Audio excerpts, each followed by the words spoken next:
There's more to life than increasing its speed or quantity. If you're willing to slow down and be open to it, there's a great deal that you can really learn from nature. The lessons are all around us, and they're not just reserved for the special, privileged few. From even the smallest of leaves to the largest, oldest trees, they're all great teachers in some way. We talk about change as if it's always coming from outside, as if it's always dependent on something external. If only I had more money, more resources. The time isn't right. I'm not ready yet. But all of these things, they focus on external things, external reasons why change isn't possible. The focus is on the outside.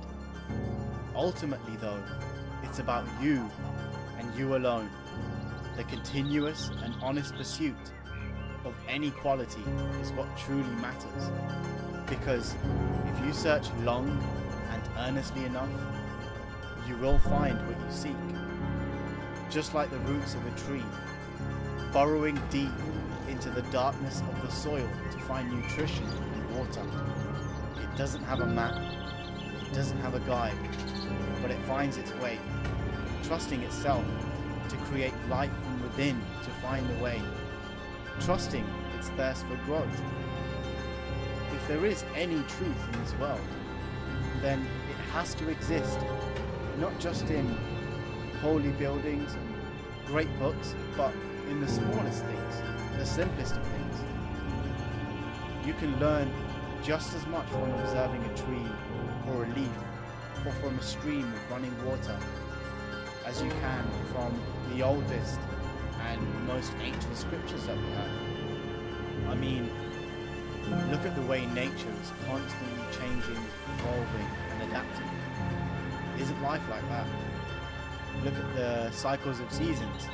Everything goes through constant growth, then constant decay, ups and downs, peaks and valleys. Isn't life like that? Look at water. Even though it's fluid and you can't grab a hold of it, it can wear down and erode the roughest, most jagged rocks. Yet it remains flexible, malleable, and adaptable. What if you tried to be like that in your own life, in your relationships, adapting like water to soothe the needs of others?